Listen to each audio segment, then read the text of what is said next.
Eu vou fazer duas receitas. Uma utilizando apenas as claras, com um pouco mais de farinha de amêndoas, e a outra utilizando somente as gemas com um pouco menos de farinha de amêndoas. Vamos lá. Aqui eu vou fazer a primeira receita utilizando apenas as gemas.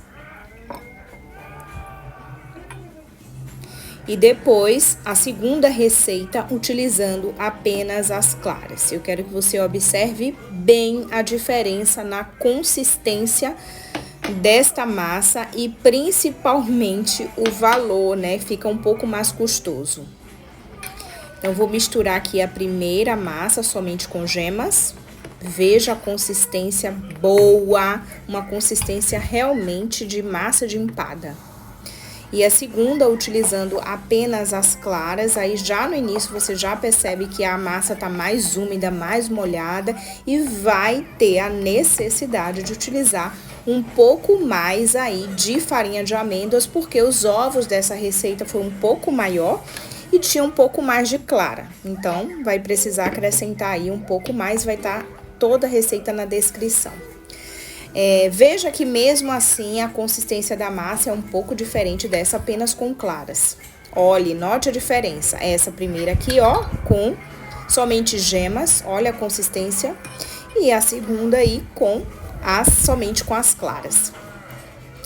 Aí eu vou colocar num forminho de cupcake comum mesmo, antiaderente, não precisa untar.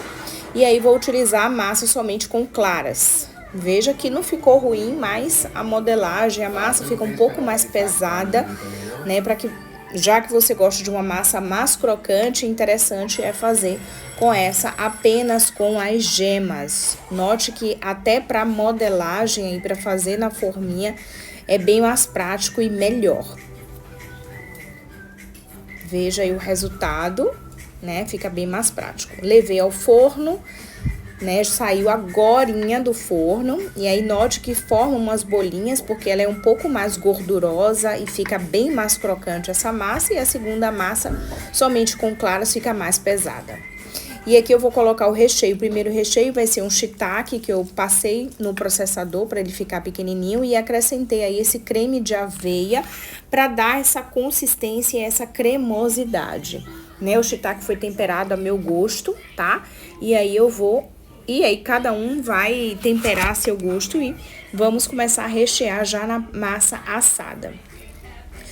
Esse aqui foi com carne moída, né? E aí para ficar com essa consistência cremosa, eu utilizei o requeijão Vida Veg, nessa marca aí, que é um requeijão de creme de castanhas.